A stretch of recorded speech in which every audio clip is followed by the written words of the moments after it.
तू हिते छो बीठी आहीं? तोखे ख़बर नाहे त अॼु गाॾियुनि जो मेलो लॻल आहे। जल्दी हल, न त रश थी वेंदी। छा थियो? तू एतिरी उदास छो आहीं?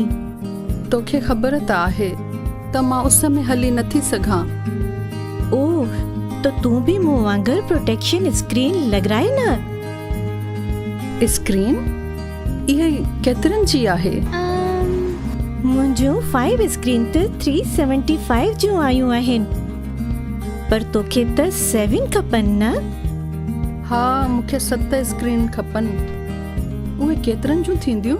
हा, असां हिन खे यूनिटरी मेथड जे ज़रिए मालूम करे सघूं था। यूनिटरी मेथड सां? इहो कीअं?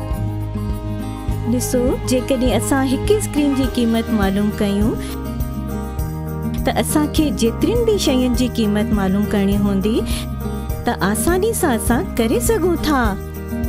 जीअं असांखे ख़बर आहे त 5 स्क्रीन्स 375 रुपयनि जी आहे। असां हिन खे हीअं लिखंदासीं, 375 डिवाइड बाय 5। असां वटि जवाब आयो 75। हाणे असां हिकु स्क्रीन जी क़ीमत मालूम करे वरिती आहे। इन खे 7 सां ज़र्ब कंदासीं। 75 multiply by 7 is equal to 525। जवाब आयो 525। मतलब तुंहिंजूं स्क्रीन्स 525 रुपयनि जूं ईंदियूं। वाओ, ही स्क्रीन त तमामु सुठियूं आहिनि। हिननि मां त मूंखे सिज बि नथो लॻे। अचो, हाणे जल्दी असां मेले में हलूं था।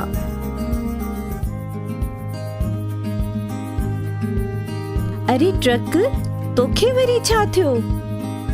ही रोड केतिरो ख़राब आहे। ॾिसो त मुंहिंजा सभई टायर पंक्चर थी विया आहिनि। वैन, तूं पंहिंजे टायरनि ते पंक्चर केतिरनि रुपयनि जो लॻारायो आहे? 3 टायरनि ते 255 रुपयनि जा। पर तोखे केतिरनि टायर्स ते पंक्चर लॻाइणो आहे? सभई ख़राब थी विया आहिनि, त 8 टायरनि ते इहे केतिरनि रुपयनि जा लॻंदा? ओह, असांखे त मेले में वञिणो आहे। छा तव्हां ट्रक जी मदद करे सघो था?